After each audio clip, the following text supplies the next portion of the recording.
We're going to take a look at a signalized intersection that has permitted left turn phasing. This is also known as an intersection that has two critical phases, so sometimes referred to as a two-phase signal. We're looking at those two critical phases, and we'll see how much more simple this is than an intersection that has protected left turn phasing. So just to start, just give us some orientation before we look at this intersection in the ring and barrier diagram.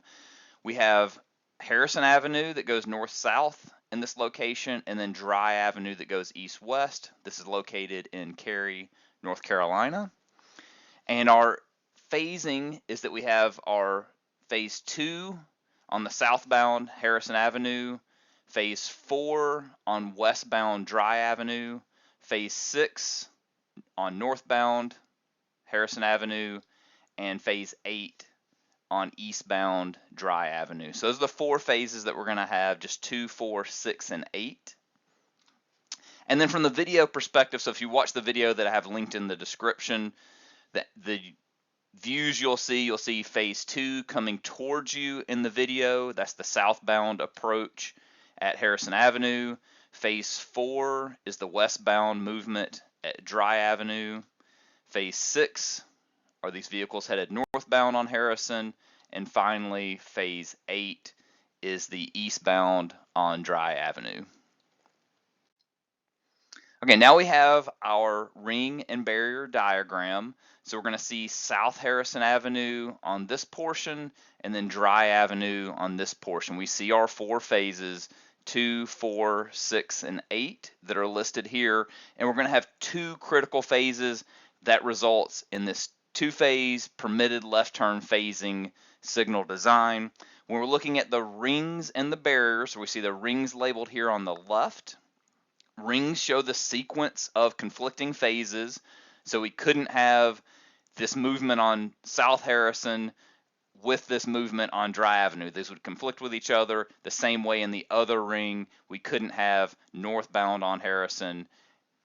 It would conflict with the eastbound on Dry Avenue. The barriers are much more simple in this permitted left turn phasing system. This is the point where the phases in both rings must end simultaneously. So we need to do our Harrison Avenue movements here, phases 2 and 6, and then we're going to have the barrier which breaks those. We're going to go into amber and red, and then we're going to have our Dry Avenue movements followed by another barrier, and then the rings go back around and we start back at the beginning to go through one complete cycle. So looking at the diagram on the bottom again, just to make sure we know what we're looking at, we've got phase 2 and phase 6 for the Harrison Avenue movements.